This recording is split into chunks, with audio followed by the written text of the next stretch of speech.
Takýto efekt Supermana si ľahko spravíš aj ty sám. Natoč video, ako bežíš kľukatým pohybom.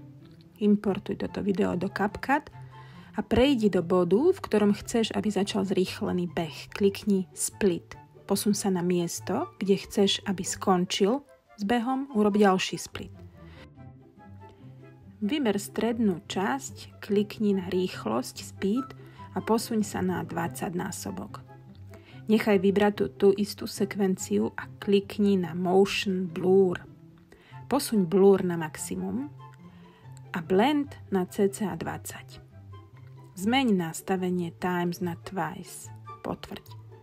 Renderovanie ti zaberie kopec času podľa toho, aké dlhé máš video, no neprerušuj ho. Na záver klasika, doplň efekt Whoosh a môžeš spokojne exportovať.